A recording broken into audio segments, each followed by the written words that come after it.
Fala, minha turma, como é que vocês estão? Galera, hoje eu tô com a Tâmara Queiroz aqui novamente, só que agora ela é uma pessoa campeã. Para todo mundo que ela trabalhou, ganhou as eleições.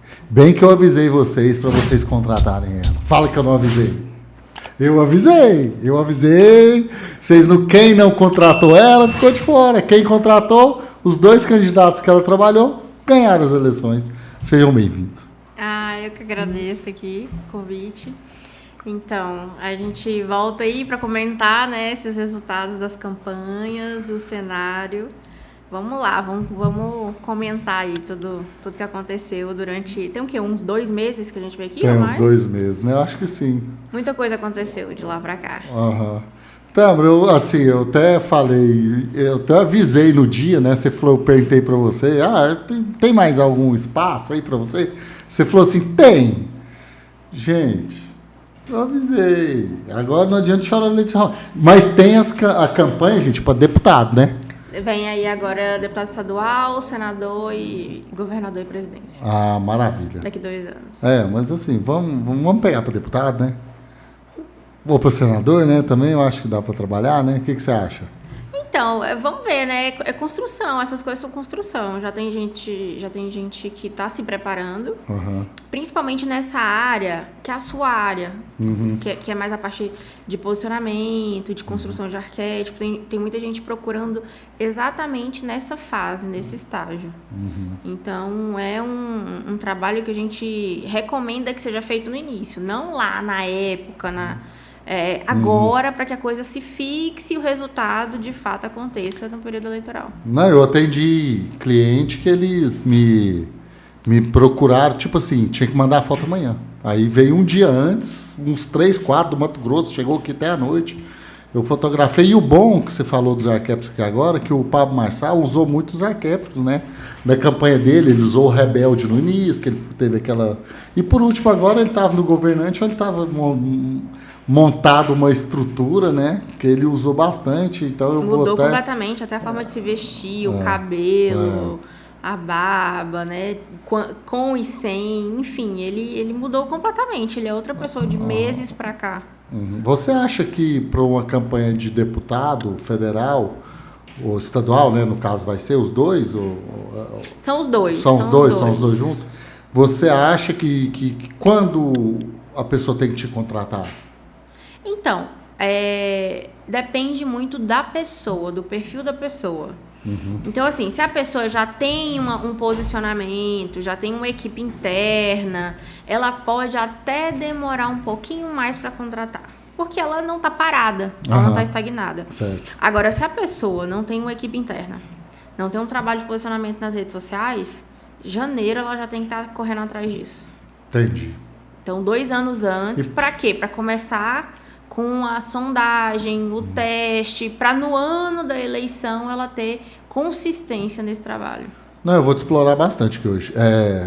Minhas dúvidas e as dúvidas do eleitorado. Você acha, eu acho, pelo que eu já vi, parece que a campanha de deputado é mais fácil que a de vereador. Eu já fiz deputado federal, né? Já fiz campanha para deputado federal e eu posso até ousar dizer que fiz estadual, porque a gente tinha muita dobradinha, né? Geralmente, o que acontece? A campanha de federal é uma campanha mais robusta. Geralmente tem mais verba. E a de estadual é uma campanha mais limitada. Então, a gente acaba abraçando alguns candidatos menores a estadual dentro da campanha do federal. Então, é diferente. Não é que é mais fácil nem mais difícil. É diferente. Porque a campanha de vereador, você está focada no bairro ou na cidade, você tem uma localidade para você trabalhar. Agora, a campanha de estadual e federal é o estado inteiro. Então, a logística, né, a depender desse deputado, muda completamente. Então, vai depender muito da pessoa. Não, você sabe qual que é o meu ponto de vista? O meu ponto de vista parece que a campanha de vereador é muito mais pessoal, é aquele do bairro, é aquela pessoa assim que a pessoa tem amizade, às vezes a pessoa abraça uma causa, né? Agora de deputado, por exemplo, eu acho que a de deputado é mais fácil assim, por quê? Porque as redes sociais, eu acho que na de deputado dá mais resultado do que a de vereador. Você não precisa estar tão próximo. Próximo, assim, não precisa... Se a pessoa simpatizar com você, gostar dos seus projetos que você está falando, eu acho que você já ganha o voto dela mais fácil. De fato é. E tem deputado, só que tem um ponto, né? Tem deputado que, por exemplo, é eleito em uma única cidade, com voto de uma única cidade. Entendi. Ele não precisa trabalhar todas, porque ó, o estado de Goiás tem 200 e tantos municípios, estados, ou cidades, perdão. Então, você não precisa trabalhar todas elas. Quanto mais cidades você trabalhar, mais caro vai ficar, mais difícil a logística fica, né? Então, tem deputado que trabalha poucas localidades, tem deputado que trabalha muito. E tem deputado que às vezes ganha... O Goiânia já elege ele, né? Goiânia já elege. Depende do tamanho da cidade e do número de votos, né? O partido, que é outra história também que a gente vai... Vamos falar sobre isso aí. Então, conta um pouquinho, Tâmara, qual estratégia você usou, assim, eu sei que você não pode pôr todas as cartas na mesa, mas por alto, para os seus candidatos chegarem, os dois que você trabalhou ganhou. Um em Aparecida, né? Isso. E um em Goiânia. Então, eu acho assim, são campos diferentes, né? Ou não? São campos diferentes, assim, né? Geograficamente falando, mas são vizinhos, são irmãos, são cidades irmãs. Muita gente Aparecida vota em Goiânia, muita gente que mora em Goiânia vota em Aparecida. Então, uma das coisas que a gente até comenta é que não dá pra você fazer campanha só na cidade. Às vezes, a depender do bairro que você tem que dar uma estendida ali, porque vai que sobra alguma coisa, vai que tem um amigo que indica, né? Então, a campanha de vereador, ela é tão pessoal que chega a esse ponto, tá? Mas, em termos de estratégia, as campanhas foram muito parecidas, não em identidade, mas nessa parte de construção da estratégia, pois os dois a gente começou com uma certa antecedência e eu diagnostiquei a mesma coisa, que foi trazer essa ideia do pertencimento. Eu percebi que isso ia trazer uma conexão maior com o eleitorado.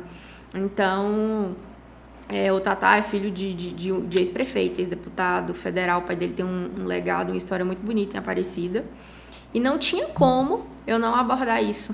Sabe? Trazer essa história à tona, que ele cresceu, ele viveu, ele respira aquela cidade, ele é apaixonado por Aparecida. Então, não tem como não trabalhar isso. Tá? Isso era um ativo precioso na campanha dele. E ele concordou e foi uma das estratégias que a gente utilizou. Foi a primeira vez que eu trabalhei com o Tatá, lá em Aparecida, mas ele é uma pessoa que eu já admirava, que eu já ouvi falar, né? Conheci ele para a campanha, mas eu já admirava quando comentavam sobre o perfil político articulador. E eu tive sorte, porque eu trabalhei, na verdade, com 2 candidatos que têm perfil de articulador político, têm uma experiência, um conhecimento, gostam de estudar política, no sentido muito positivo, propositivo, de entender o que as pessoas querem. Então, isso é um facilitador, né? Ao invés de você pegar uma pessoa crua, né, que não entende do que é, como é que funciona, etc. Então, tive essa vantagem aí. E o Weiler, apesar de ser a primeira campanha dele, né? Foi a primeira campanha dele. Eu ia até te perguntar, é a primeira dele? Foi a primeira dele como candidato. Mas ele sempre esteve nos bastidores, assim como o Tatá. Ele já foi coordenador político de várias campanhas. Eu trabalhei, inclusive, em 2 campanhas diretamente com ele na parte da estratégia política, eu no marketing. Então, a gente já tinha essas dobradinhas aí para a campanha de outras pessoas. E foi a primeira que eu, de fato, trabalhei para ele, né, para eleger ele. Então, é diferente quando você entra no marketing e tem ao seu lado um político, um estrategista da área política que entende como a coisa acontece, o que é o anseio da população e etc. Tá, qual que é a maior dificuldade que você acha assim, para um candidato ganhar umas eleições? Porque eu conheci bastante candidatos. E teve candidato que eu conheci que, assim, que são pessoas maravilhosas mesmo, pessoas encantadoras, pessoas que eu via que ela estava na política mesmo para ajudar as pessoas. Não era assim, uma coisa de interesse próprio mesmo, sabe? Porque tem gente que gosta de trabalhar para as pessoas. Sim. Isso aí eu sei que, assim, às vezes um cargo de vereador hoje em Goiânia, em qualquer cidade do Brasil, às vezes se torna uma cabine de emprego. Mas tem gente que gosta de trabalhar na política, tem gente que nasceu para político. Tem o dom, né? Tem um dom.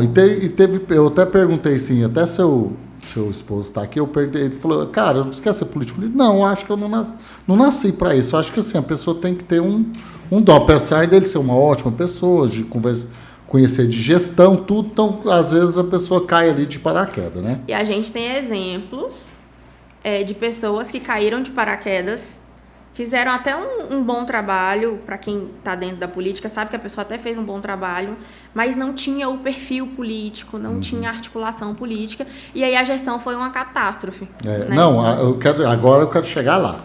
Vamos chegar à Prefeitura de Goiânia. Tipo assim, eu acho que, igual mesmo tem várias religiões que põem pastores para ser prefeito, vereador, candidato, né? E a gente teve um exemplo agora aqui em Goiânia, que foi um pastor, né? Que pegou uma candidatura e foi uma péssima gestão.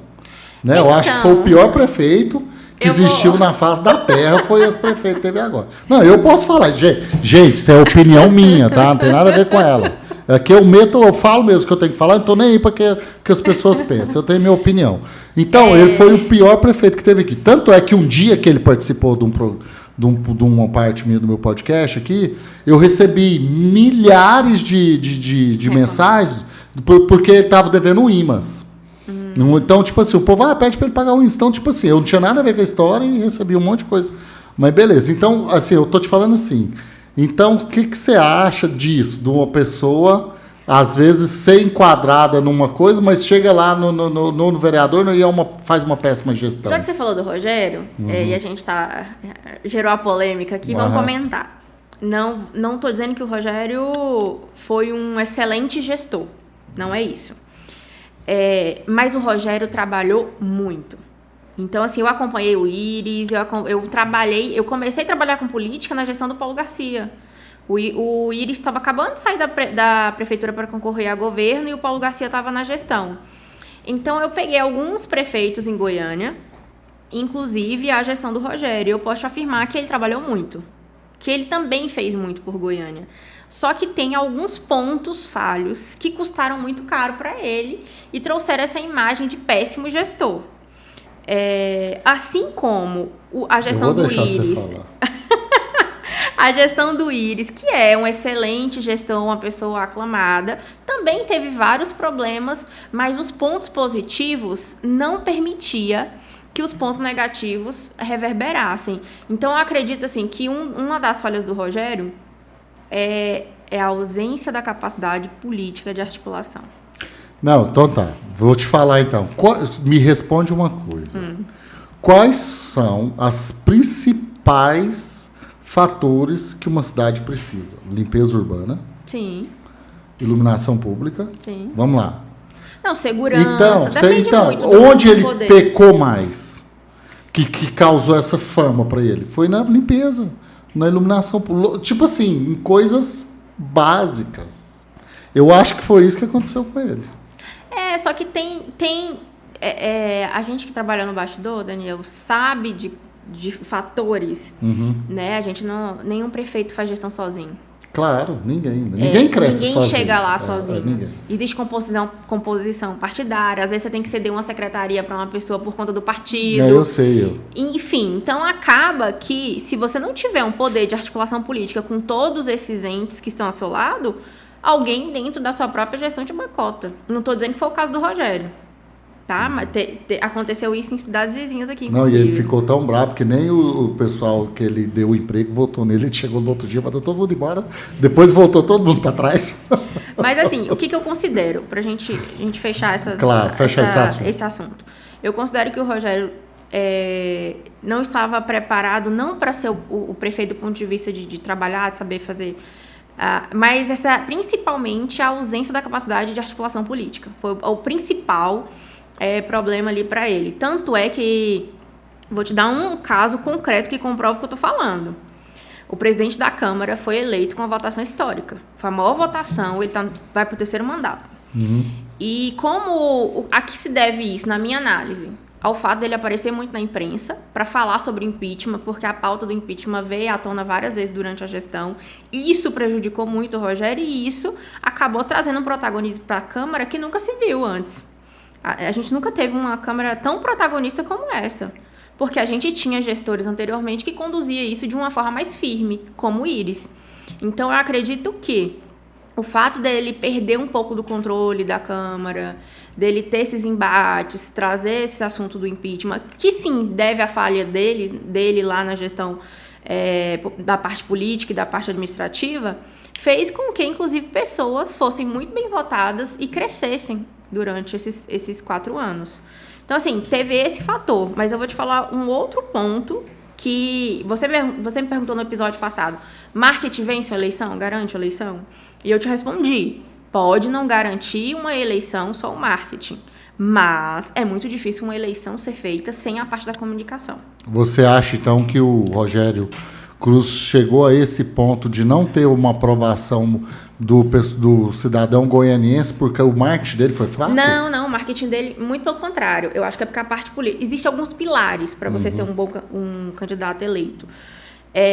Um desses pilares é a parte política, que é a parte que ele tinha claramente uma deficiência. O marketing nunca foi uma deficiência do Rogério. O Rogério foi radialista, comunicador, sabe fazer isso com maestria. Ele fala bem mesmo. E eu vou te falar, na minha opinião, eu sempre faço análise das campanhas de marketing. Se você falasse assim, Tâmara, qual equipe você contrataria, considerando os marqueteiros e o trabalho que foi feito para os prefeitos de Goiânia? A do Rogério. Não existia uma campanha mais bonita, mais bem feita do ponto de vista de marketing igual a do Rogério. Mas o marketing não salva um produto ruim. E ele, por conta das outras falhas, se colocava como um produto ruim e difícil de vender. Mas o marketing, às vezes, pode fazer essa mudança. Às vezes o prazo foi curto, né? Ele trocou muito de equipe, né? Ele trocou de equipe a gestão inteira, assim, né? De estrategista. E durante a campanha também... Não, durante a campanha até que ele não trocou, não. Ele trocou... Antes da campanha ele tinha um conselho. E aí ele mudou para essa campanha. Talvez se tivesse, né, ficado com esse pessoal o tempo inteiro, teria sido melhor para ele. Mas, assim, eu acho que é um peso muito grande para ser colocado nas costas do marketing. Não, eu tô falando justamente, eu não tô colocando o peso em cima dele. O marketing não vai entrar nas decisões estratégicas de uma eu gestão. tô indo assim, na opinião que você falou. O marketing às vezes ganha uma eleição, é por isso que eu tô te falando. E aí, pelos pontos de vista que você falou que ele tinha positivo, às vezes não foi mostrado, né? Porque o ruim foi, né? Foi, mas eu acho que o ruim pesou mais. Foi a parte boa foi sempre bem comentada. Ele fez um trabalho com as mulheres incrível. Só que a parte ruim sobrepôs. Gente, eu tô muito por fora, que é a primeira pessoa na vida que eu vejo falar bem dele. Não é questão de falar bem ou falar mal. Não, entenda. Então, é porque, não, assim, eu tô entendendo, eu tô absorvendo isso que você tá falando. Todo mundo... vamos falar de... todo mundo tem coisas boas e coisas ruins. Eu acho que as pessoas aprenderam a chutar cachorro morto. Entendi. E esqueceram que o cara também deixou um legado, que o cara também fez um trabalho. Ele não estava só sentado olhando. Ele também fez alguma coisa para a cidade. Porém, não era o suficiente para quem mora em Goiânia. É isso. Maravilha. Não é o suficiente. Por isso que a gente está no segundo turno com 2 pessoas que nunca foram candidatas a prefeito pela cidade. E esse segundo turno, um candidato também desconhecido, né? O Fred, no caso, assim, muito desconhecido. Eu tô te falando, ele é desconhecido. Quem conhecia ele é só quem mesmo acompanhava um pouco a política, né? A bolha. A bolha. Mas aí ele caiu aí porque o Gayer não quis assumir a prefeitura de Goiânia, essa bomba, porque eu acho que o posicionamento dele é senador, alguma coisa assim, para lá em Brasília, que ele gosta de fazer os vídeos dele lá aparecendo. Né? Tem outras coisinhas. Ele ama, né? Ele ama estar na internet. Que hora que eu penso, porque toda hora que eu abro o YouTube, eu vejo a cara do Gaio, eu falo, gente, esse cara fica o dia inteiro gravando vídeo, porque eu tenho uma dificuldade de gravar vídeo, às vezes, assim, para criar conteúdo, as coisas, por causa do meu próprio tempo, certo? E toda hora, mas essa é uma qualidade que ele tem lá. Então, aí de bandeja veio o Fred, né? Isso. Aí o Fred era desconhecido, aí pegou o bolsonarista, Bolsonaro veio aqui, apresentou o Fred para todo mundo, e eu acho que por causa do pessoal, assim, bolsonarista que era contra o PT, votou no Fred, ele foi o candidato mais bem votado agora na primeiro turno, né? Ele cresceu nas últimas 10 2 semanas 10 de dias, campanha. né? Foi uma reviravolta, assim, que, tipo... Mas foi depois que o gente, Bolsonaro veio aqui e o Geyer começou a fazer uma campanha na internet. O Geyer sempre esteve do lado do Fred. Então não, mas ele começou a metralhar mesmo, sabe? O Bolsonaro teve um peso. E é contexto, porque vamos supor, o Bolsonaro também apoiou o professor Alcides em Aparecida, nem por isso o professor Alcides ganhou no primeiro turno. Né? No primeiro turno em Aparecida, quem saiu na frente foi o Leandro Vilela. Mas o professor Alcides lá em Aparecida, ele não tem umas coisas bem fortes contra ele? Que pesou na... Sim. Mas eu quero dizer assim... O Fred já não tem tanto aqui em Goiânia, né? Eu quis dizer assim, que são pesos, né? Entendi. Cenário, você tem que analisar o cenário. Então, o Fred é um nome com pouco desgaste. Tem desgaste? Tem, porque ele já era da política, mas parece que ele já teve um problema também de fundo eleitoral, né? Que ele não prestou as contas. E aí as coisas não são colocadas de uma forma clara, então as parte da população fala assim, isso daí é... Apesar que eu nem culpei ele, sabe por quê? Eu fiz alguns podcasts aqui para alguns vereadores e eles estavam com maior dificuldade, assim, de esclarecer o fundo eleitoral que eles estavam recebendo. É complexo, é uma prestação de contas complexa. Então, assim, eu nem culpo ele, assim. É complexo. E aí, continua seu ponto de Enfim, vista. então, o que eu acho? Eu acho que o Bolsonaro veio com isso. O Bolsonaro tinha, antes, né, da candidatura do Fred, um alinhamento com o Caiado que se rompeu em algum momento. Então, quando há esse rompimento ali... a gente tinha, na verdade, vários candidatos ali de centro-direita, enfim. O Vanderlan era um desses, o Vanderlan é um candidato mais conservador. Daqui a pouco a gente vai falar dele. Apesar de fazer alianças, assim, ele está muito mais posicionado entre centro e direita. Isso. O Mabel também, né, namora o centro ali, mas é um candidato à direita. E o Fred é o que estava mais... né, ali para a direita conservadora e tudo mais. Você acha que o Fred aproveitou um pouco essa onda de Marçal e imitou ele aqui em Goiânia? Com certeza. Certeza também, eu acho também. E quem não pegaria essa onda para surfar? Né? Ele foi esperto, ele soube fazer isso na hora certa. E agora a gente está com dois pesos, né? Porque de um lado a gente está o Fred com o apoio do Bolsonaro e do outro lado...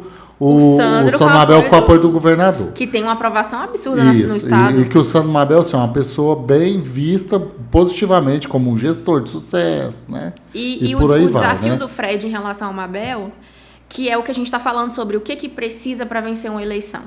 O Fred, ele tem uma capacidade de articulação política, assim como o Rogério, muito limitada. Talvez não igual. Talvez não seja igual. Seriam polos diferentes. Mas o Fred também tem uma dificuldade de articulação de grupo, de diálogo. Quando a gente fala de um perfil de gestor como o perfil do Mabel, a gente fala de um perfil conciliador, de um perfil que consegue aglutinar, que consegue intermediar, ter uma diplomacia. Isso é importante para um gestor. Não, e você sabe o que eu estou sentindo? Eu estou sentindo que o Mabel, mas o Fred é o seguinte, deixa eu te explicar o meu ponto de vista como meigo, um eleitor. Por exemplo, eu votei no Fred, por exemplo. Sim. Às vezes votei no Fred porque eu não queria votar no PT, vamos supor. Então apoiou o Fred, né, beleza. Só que agora, quem votou no Fred está com a consciência. Agora você dá o voto do Mabel ou o voto do Fred? Porque não tem o PT mais. Não tem o risco mais. Não tem o risco mais do PT ficar aqui, entendeu? O ponto de vista. Então agora eu acho, se o Mabel souber trabalhar certinho, eu acho que ele leva essas eleições. É muito mais sobre não errar do que acertar, né? Esse segundo turno. Nenhum dos dois podem errar. Eu acho assim que apesar do Fred ter mas os votos da Adriana Arcossa agora, eu acho que vai tudo pro Sandro Mabel. É difícil um voto do PT ir pro Fred. Principalmente assim, eu vi até candidato que apoiava a Adriana Arcossa pedindo voto pro Sandro Mabel agora. Até porque quem tá no PT, vamos pensar estrategicamente. É muito mais fácil recuperar o poder lá na frente, passando o bastão pro Sandro, do que pro Fred, em termos de posicionamento político, né? Enfim, então acaba que tem essa questão aí.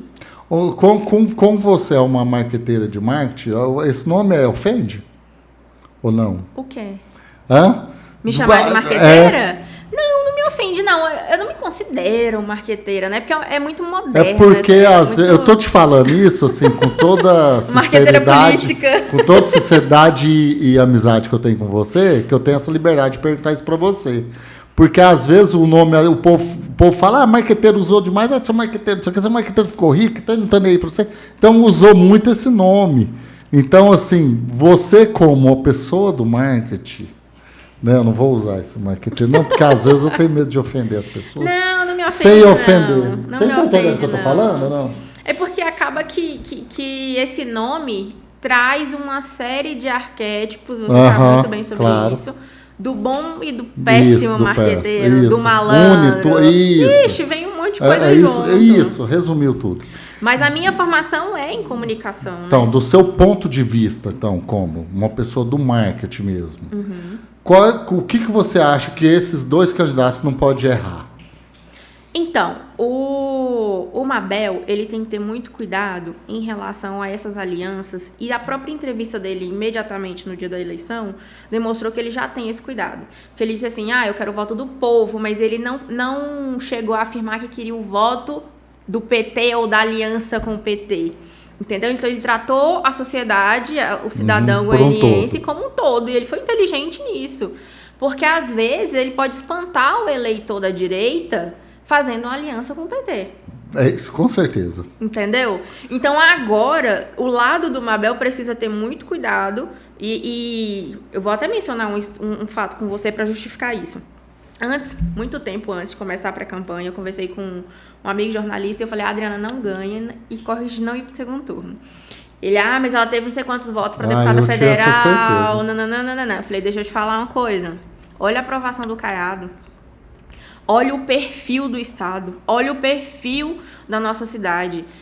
Não é questão de ser eu, ou gostar ou não gostar. É um perfil conservador. Eu posso fazer uma pergunta? Você responde em bate-bola? Respondo. Se a Adriana Costa fosse de outro partido, ela ganhava? Com certeza. Todo mundo fala isso. Eu não sei se a gente chegou a falar isso no podcast passado. Acho que a gente falou, eu acho que a gente falou, a gente comentou sobre isso. Porque por alto.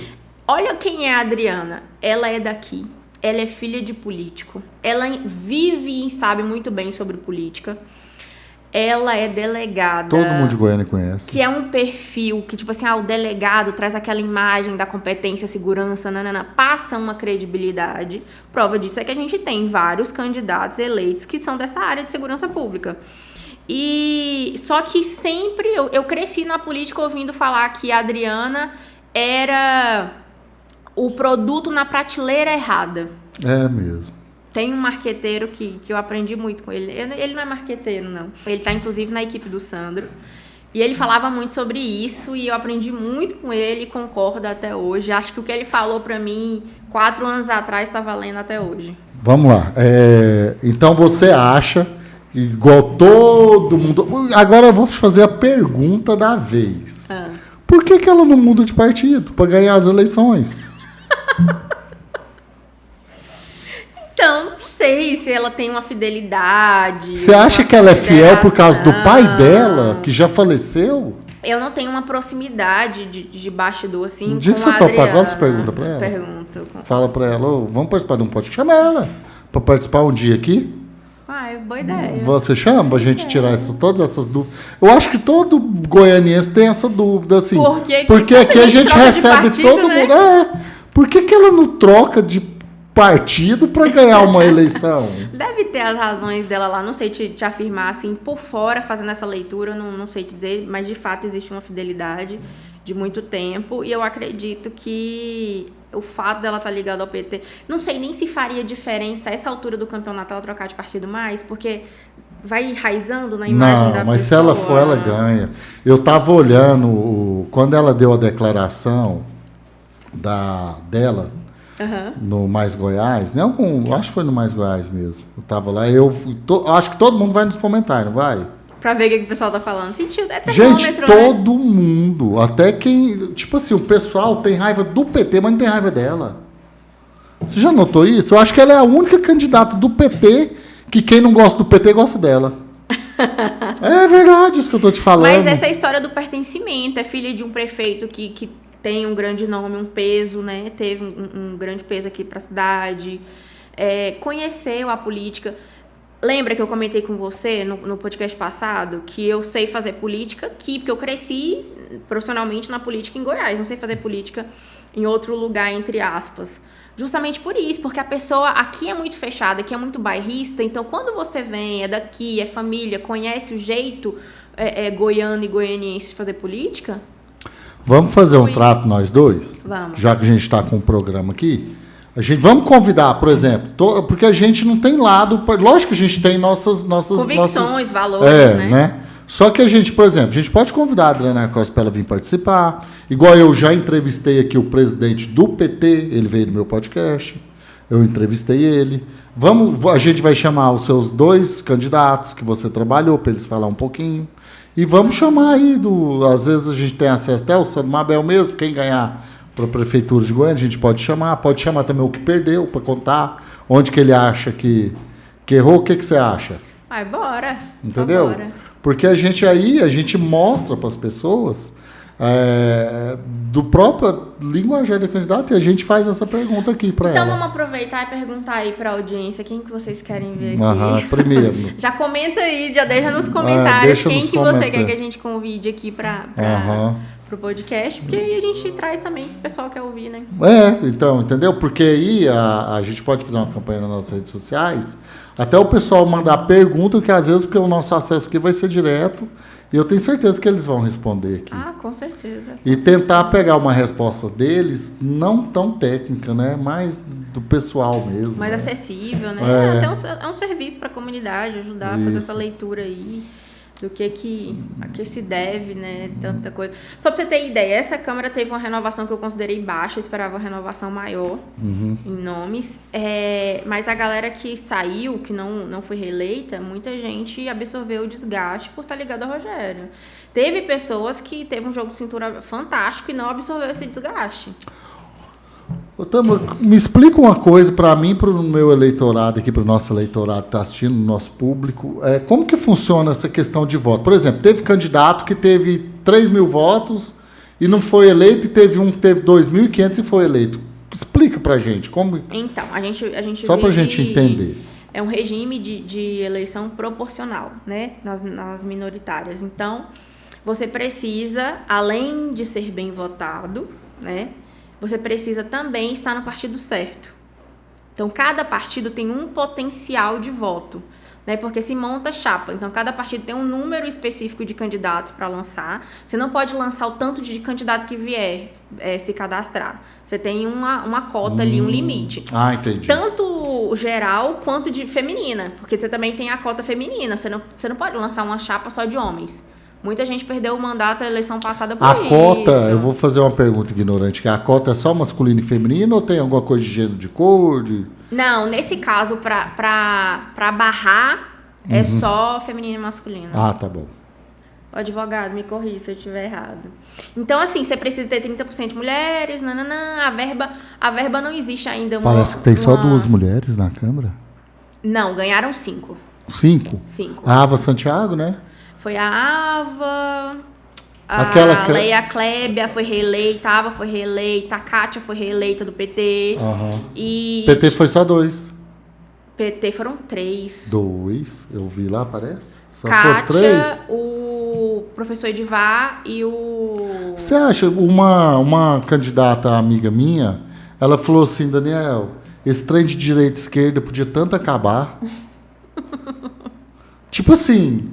Não tem volta não, gente. Não tem volta mais. Você acha que acaba? Não. Porque parece que começou com a era Bolsonaro, né? Isso. Eu acho que tem muita influência de fora, né? Isso. Veio uma influência, assim, dos Estados Unidos para cá, em vários aspectos.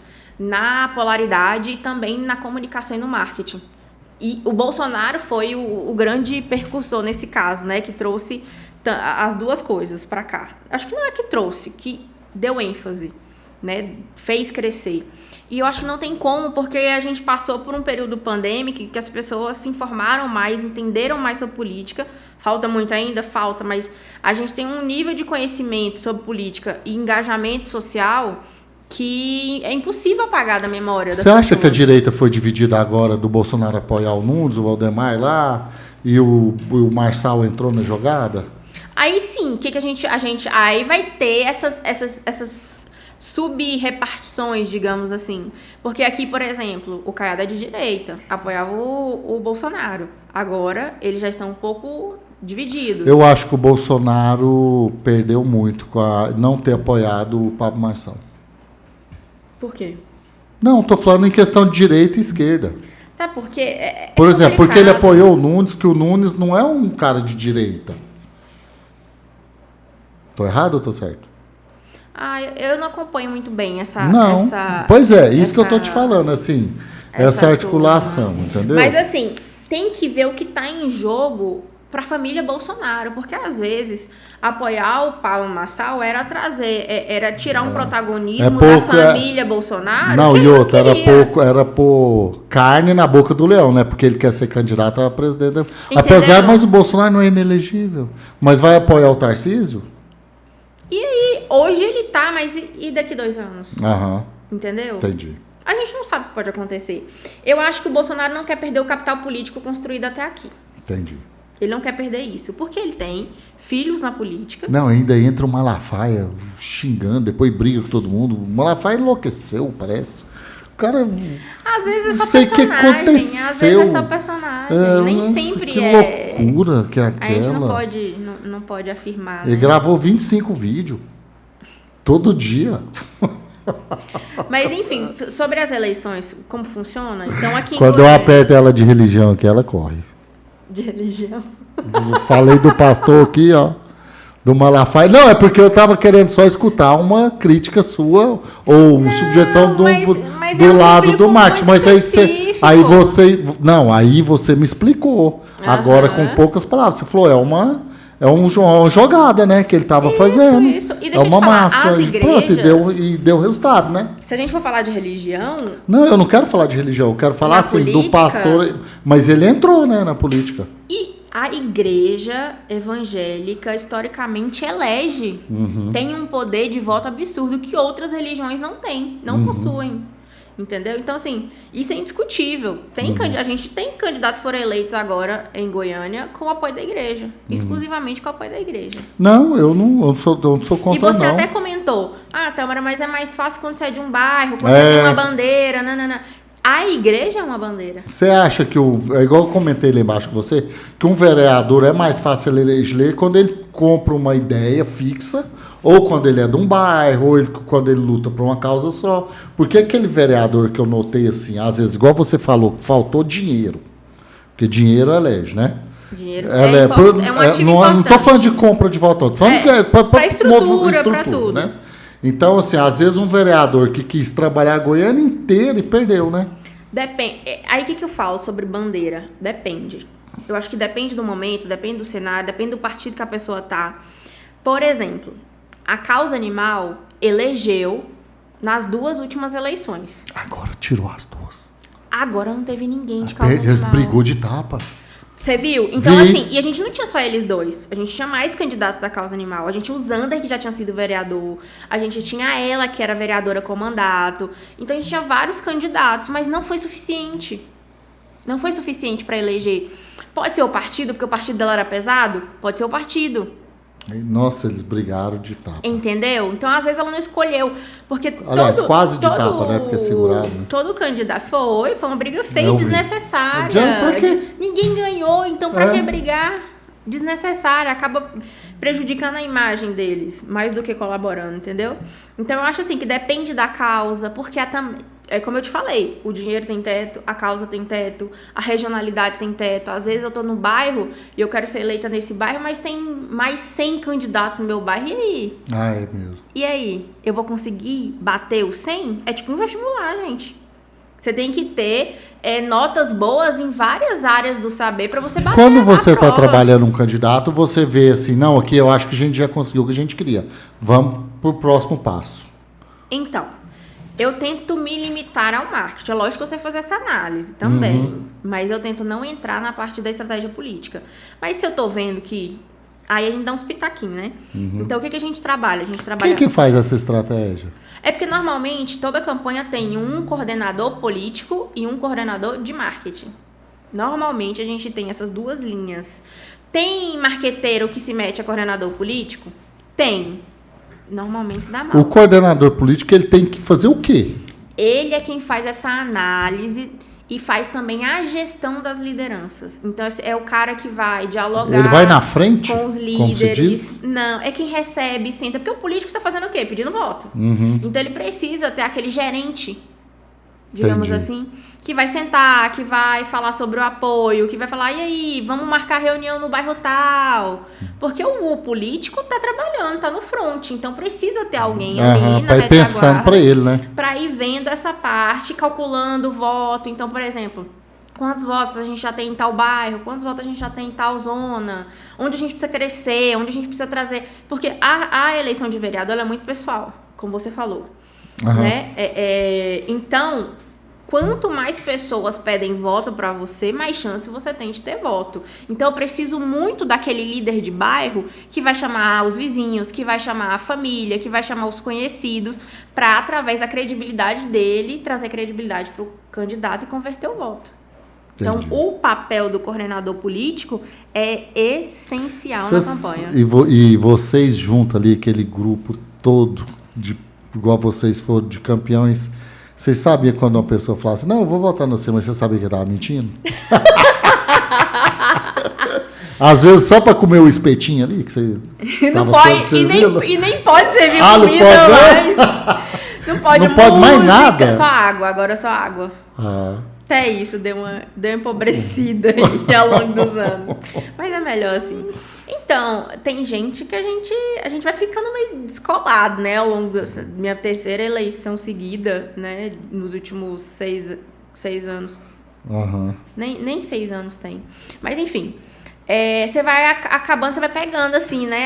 A malandragem. Porque aí você fala, não vamos então gastar nossas cartas aqui não, que esse povo que já tem outro candidato, né? Ou então, porque assim, vocês não podem ficar gastando as cartas ali, a gente chega pra pessoa e pergunta, quantos votos você acha que você consegue? A gente sabe a média de votos por cabeça. A gente sabe quem é da política, o máximo que uma liderança consegue trazer, o máximo que um ex-candidato consegue trazer. Aí quando a pessoa começa a florear demais, você fala, ou ela não entende, ou ela tá mentindo. Entendi. Então você vai aprendendo, né? Se ela falar, vou te trazer 80 votos. Mentira, não traz nunca. Olha, 80 votos é muito voto. Então, isso que eu tô te falando. Muito voto. Vamos supor uma média por família aí, uns 10, 20 votos no máximo. 20 votos no máximo. Eu entendo essa parte aí. Entendeu? Não dá pra você... uma pessoa converter muito assim, chegar fazendo e acontecendo. A não ser que ele seja um líder religioso, né? Alguma coisa assim, né? E aí é outra história. Aí você vai... Por isso que é importante o papel do coordenador político para analisar essas nuances. Ali a gente tem capacidade para tanto, ali a gente tem... Não, e às vezes também porque o prazo é tão curto, né, Tâmara? É muito rápido. Às vezes você fala, não, esse aqui já tem um candidato aqui, então vamos por aqui. Então, não adianta a gente passar por ali, que a gente vai gastar energia. E é um trabalho que vamos supor, eu entendo, mas eu não quero ter. Entendi. Respeito demais quem faz, quem gosta de fazer isso, mas minha área é o marketing. Essa parte de estratégia, de lidar com liderança, não... Aí, por exemplo, só pra gente concluir essa parte, aí ele lá faz uma estratégia, aí ele te passa e você passa isso pro... Então, eu não sei como funciona nas outras campanhas, mas em todas as campanhas que eu trabalhei, a gente sempre forma uma cúpula de especialistas. Tem campanha que tem mais, tem campanha que tem menos. E aí essa cúpula, que é tipo um conselho, né? Esse conselho está sempre em contato para trocar ideias, para falar, olha, minha parte... Vai ter um momento ali que vai cruzar com o marketing. E aí, como é que a gente Então, porque conversa? Eu até trabalhei com você, né? Um candidato aqui. Aí, às vezes que eu acompanhei você, não tinha essa pessoa não, né? Tinha só você. Você que tava ali. Mas é porque a gente estava muito a gente estava na parte operacional do marketing. Geralmente isso acontece nas reuniões de cúpula, na reunião de conselho, na reunião de planejamento. Então, existem momentos pontuais, chaves, que a gente se reúne. Gente, essa menina aqui, ó. Ela, às vezes o candidato fala assim, o que eu falo? Ela, peraí, gente, tem uma, sabe? Na hora sai o roteiro, na hora. Vou te contar um negócio muito legal. A gente criou um quadro especial lá em Aparecida, eu gosto muito de criar quadro, porque apesar de não ser uma coisa da internet... A internet é muito todo dia uma coisa nova, né? Mas eu acredito ainda nessas estratégias de repetição do marketing. E deu certo, né? Uhum. Lá nós criamos o Giro da Semana, que era o resumo da agenda do candidato. A gente soltava todo sábado ou domingo. Uhum. E aí eu ficava, meu Deus, é o mesmo quadro, é a mesma agenda. O que eu vou pôr no roteiro pra conseguir chamar a atenção da audiência, pra gente não perder alcance? E aí eu ficava assim... 1 hora antes de mandar o roteiro pra... A gente tinha uma moça, né, que fazia a gravação e tudo mais. Eu falava, o que eu vou pôr aqui? Eu preciso pôr uma coisa engraçada. Uhum. Eu preciso pôr uma coisa diferente, uma brincadeira, um fato novo. Aí saía de tudo e saía assim, na hora. Eu pensava, mandava o roteiro. Ela, nossa, que legal, adorei. E fazia o giro. Ai, que maravilha. Mas é muito, muito do feeling. Eu gosto muito de sentir o momento, sabe? Uhum. Analisar o contexto, o que tá em alta... se tem alguma coisa ali da data do dia que eu possa aproveitar. Ah, maravilha. O senhor, assim, às vezes até o que está acontecendo, né? Uhum. E olha que eu tenho equipe, olha que tem gente da minha equipe que já fez roteiro, mas não tem jeito. Essa coisa é muito do meu feeling. Uhum. De me colocar na campanha, sabe? Uhum. As campanhas que eu faço tem muito do meu olhar particular. Não, outra coisa que eu percebi em você também é... que você, às vezes, o candidato que você... E deu certo, né? Porque os dois ganhou. Às vezes, você discutia com ele, assim, uma discussão saudável. Uhum. Se você fizer isso, você não vai ganhar. Você falava pra ele, né? Aí ele... não, mas eu quero falar... Não, mas se você fizer, você não vai ganhar, então. Então, a responsabilidade é sua. Você já jogava pra ele, né? Tem um candidato que fala que eu sou brava. Uhum. Eu vi você falando assim. Ele é meu amigo. Mas, enfim, é porque, assim, não é questão de ser brava. É porque, às vezes, você vê uma coisa que ele não viu, né? Eu tô na posição e na obrigação de alertar. Uhum. Tipo, não vai dar certo. Uhum. Se for uma coisa que for uma dúvida, eu levo pro conselho. Uhum. Mas se for uma certeza, aí eu bato o pé. Não, e às vezes a gente tinha que resolver lá na hora, né? Não tem tempo, porque a gente tava lá, né? Isso. Ligar. Não, e a experiência traz isso, Daniel. Uhum. É muito da experiência. Se você já fez, já testou, já comprovou, não tem por que arriscar, entendeu? E aí, nessa hora, tem que ser firme um pouquinho. E deixa eu te perguntar uma coisa. Agora que as eleições passou, não vai rolar nenhum churrasco, não? Pra quem trabalhou... Um choppinho, uma cerveja pra gente comemorar. Deixa eu mandar um áudio aqui pra ele, ó. Cadê a reunião do time? Eu acho que é o mínimo, né? Que a gente vamos gravar essa semana, inclusive. A gente aí, como você vai entrar em contato com ele, ele vai vir participar, aí a gente faz ele responder aqui na hora, né? A gente cobra o churrasco. Porque agora pode, né? Agora já ganhou, né? Eu trouxe uma cachaça pra eles lá da minha cidade. Na minha cidade... fabrica uma cachaça há muito tempo, uma cachaça de engenho. Eu trouxe pra ele de presente no dia da vitória. Eu falei, agora tem que abrir, tem que fazer a festa pra gente tomar essa cachaça. Tem que fazer, né? A gente tem que reunir ali. Eu acho que vai ser bem legal. Então, acho que deu pra gente, né? Teve algum assunto que a gente não falou aqui que você queria abordar? Ou você acha que a gente já abordou tudo? Vamos deixar pros próximos, porque agora a gente a gente já tem um projeto, né? A gente vai ter oportunidade de debater isso daqui. Inclusive, o programa vai ao ar antes eu vou dar uma palestra, eu vou comentar aqui. Esse mês, final de outubro, eu vou estar na Universidade Federal de Goiás, no curso de Relações Públicas, dando uma palestra para a turma falando justamente sobre relações governamentais, sobre a campanha. Então, já fica aí um alô para a turma de RP da Federal, que eu vou estar lá com eles esse mês. E quem sabe a gente também não traz alguém da Federal. Nossa, eu sou apaixonado, minha esposa é apaixonada na Federal.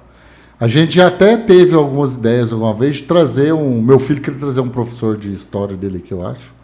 Cara bem maluco aí, que tem umas ideias bem legais. Dessa área também. Entendeu? Que o método de ensino dele, ele atrai as pessoas para... É diferente, né? Aquele professor que sabe? Ele deita no chão para ver filme com os meninos, discute o assunto. Essa geração, cada dia você tem que inovar. Tem que inovar, para reter, né, a atenção dessa galera.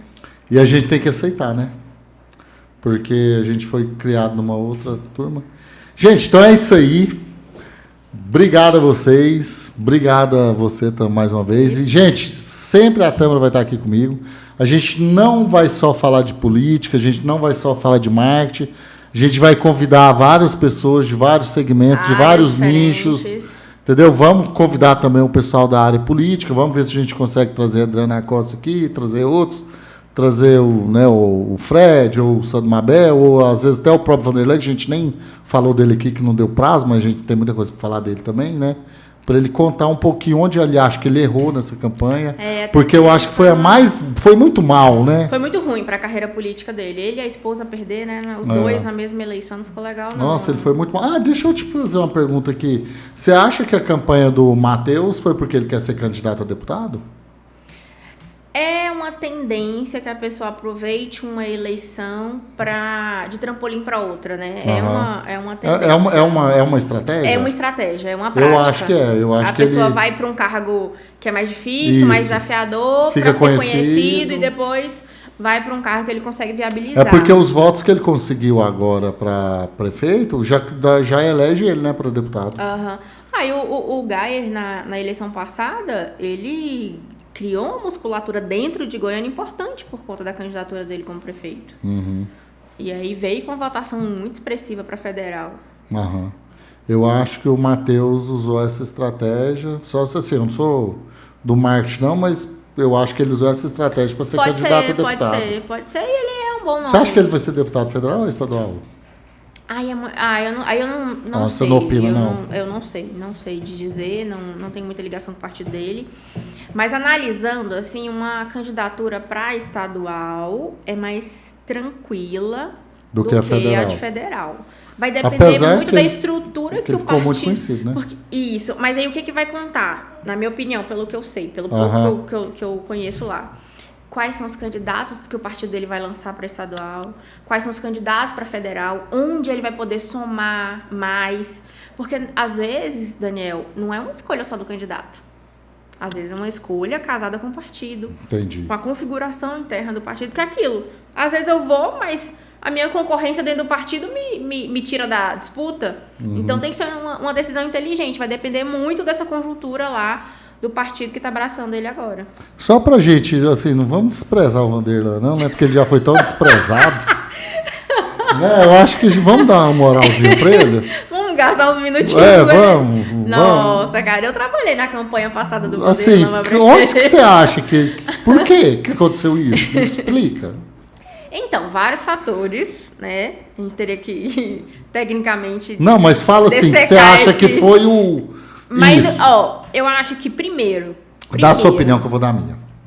Ele dividiu força ao lançar a esposa dele em Canedo e ele aqui. São duas prefeituras que requerem uma energia muito grande para você conseguir converter. Então, ele vinha de um cenário muito positivo, porque ele vinha de um sentimento que a cidade de Goiânia devia a Vanderlei um voto de confiança, pois não deu esse voto na eleição passada e aconteceu o que aconteceu com o Rogério. Ele vinha de um sentimento e um cenário favorável demais. Porém, o que faltava a Vanderlei? Grupo político. Articulação política. O grupo dele não tinha uma musculatura para sustentar esse resultado de pesquisa. E aí... além disso, né, do grupo, da articulação, ele tinha que se dividir entre a candidatura da esposa dele em Canedo e a dele aqui, o que dificulta ainda mais. E gera aquele sentimento na população assim, tá, mas ele vai ficar aqui ou lá? E se ela ganhar lá e ele ganhar aqui, como é que vai ser isso? Isso gera até uma confusão mental na mente do eleitor. Entendeu? Se isso seria ruim, seria bom. Mas o povo de Goiânia sabia que ela era candidata lá também? A população inteira não, mas boa parte sabe. Sabia. Principalmente ali, região Novo Mundo, Entendi. Região dos bairros que são vizinhos, né? Então acaba, o cara tá lá, pra tá lá tem que ausentar da campanha aqui. Porque pensa aí, eleição passada ele e a esposa dele pedindo voto. A família é um ativo importantíssimo durante a campanha. É uma extensão do candidato. Então, quando você tira esse personagem da conta, faz falta.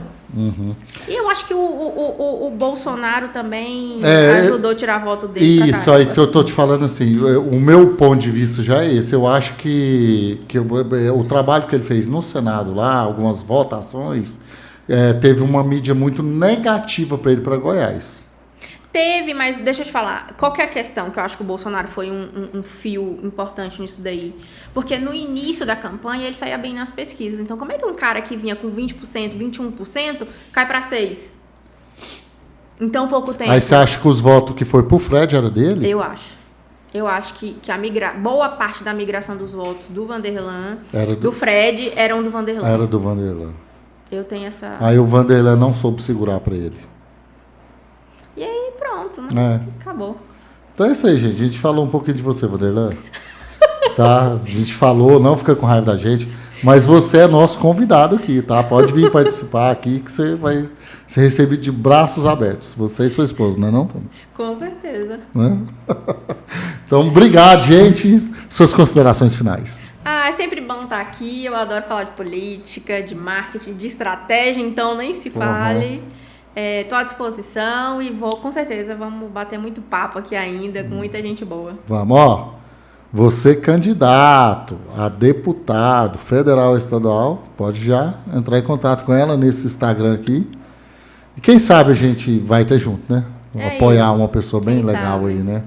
O importante Vamos é isso, unir as trazer energias. alguém que seja bacana, que compartilhe, né? Da visão de trabalho que a gente compartilha também. E a conversa já tá no momento certo, né? De conversar. Com certeza, o namoro começa agora. O namoro começa agora. Beleza, gente. Obrigado a vocês, hein?